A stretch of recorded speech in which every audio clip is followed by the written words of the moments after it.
আমাদের আশেপাশের মানুষজনকে দেখে আমরা কিন্তু আমাদের নিজের জায়গাটা খুব ভালো করে বুঝতে পারি। ধরুন আপনার আশেপাশে এমন কিছু মানুষ রয়েছেন যারা আপনাকে খুব ভালোবাসেন, তাহলে আপনি ভীষণ একটা সফল মানুষ।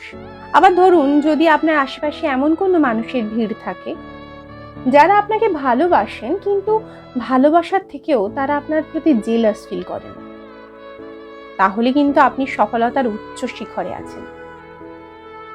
আবার যদি এরকম হয় যে আপনার আশেপাশের মানুষজন আপনাকে না তো ভালোবাসেন না তো জেলাস ফিল করেন, বরং তারা আপনার প্রতি একটা সহানুভূতি পোষণ করেন, তাহলে আপনার মধ্যে কিন্তু এখনো সম্ভাবনা অনেক বাকি আছে।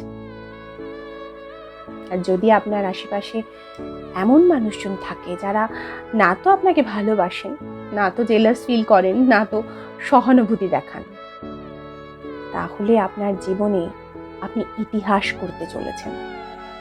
আপনার জীবনে বড় কিছু হবার বাকি আছে।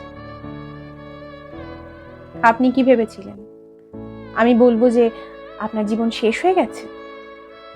একেবারেই না। মানুষের জীবন কখনো শেষ হয়ে যায় না এইভাবে, তার মরে যাবার পরেও না, কারণ তার নাম এবং তার কাজের মধ্যে দিয়ে সে সারা জীবন বেঁচে থাকে।